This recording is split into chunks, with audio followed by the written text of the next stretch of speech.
انتي طبعا كله شاف المقلب اللي جانا عملته فيا امبارح، وناس كتيره اتعاطفوا معايا وقالوا لها يا جانا ما ينفعش اللي انت عملتيه، وقعدوا ناس كتيره يقولوا لي انت عندك سيطره في اعصابك، ان انت ازاي ما قتلتهاش بعد ما عملت فيك المقلب ده.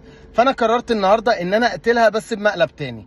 فتعالوا اوريكم انا عملت ايه. انا رحت يا جماعه جبت ده، وتعالوا اوريكم انا هنفذ بقى المقلب بتاعي ازاي. يلا بينا. جانا طبعا عارفه ان انا قربت اجي، فهنعمل حاجه حلوه قوي. هنروح نقرب من البيت،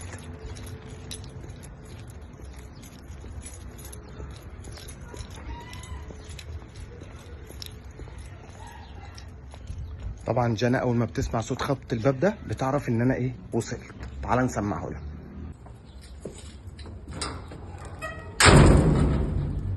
كده جانا بدات تستعد ان انا وصلت.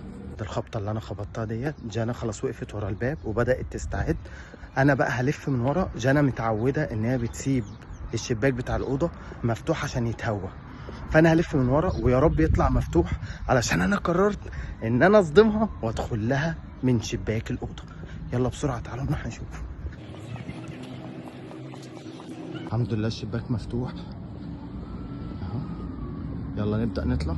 ربنا يستر بس وما نتكسرش وتشبك فينا.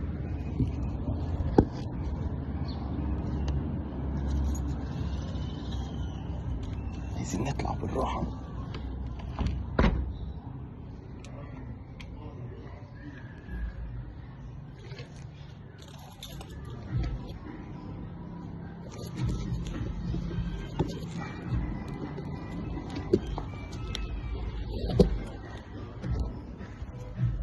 مش عايزين نعمل صوت خالص.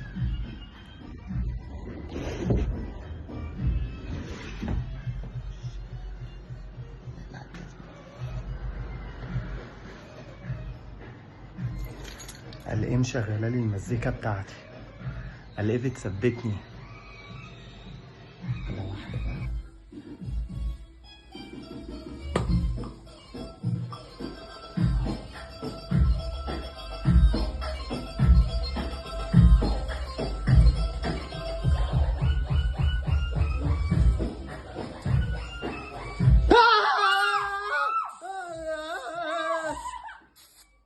ايه اللي انت بتعمله ده يا نونس؟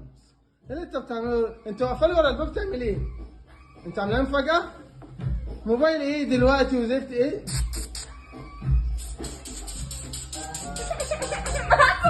عامله لي كمين ومشغله لي اغنيتي عشان تديني الامانه. اقول بس الست طيبه واقفه لي ورا الباب محضره لي اكله حلوه. انت مالك بقيت عامله زي سنومان كده. حرام عليك والله العظيم. مرقه التليج. واو اي لايك ات. بس بقى خلاص. انا يتعمل فيها المقلب امبارح ليه؟ بتتعاملي معايا على اني ارض بور راميه عليا كميه جردل ميه ودقيق. ده يا عبد الله بوظت لي شعري يا عبد الله، عامله حمام زيت، حرام عليك.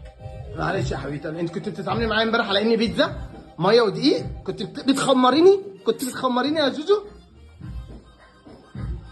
شغاله لك مزيكا وعامله لك جو. خلاص بقى خلاص يا جوجو عشان نحرم. هنعمل مقلب تاني. ردي انت لسه بتفكر. ردي هتعملي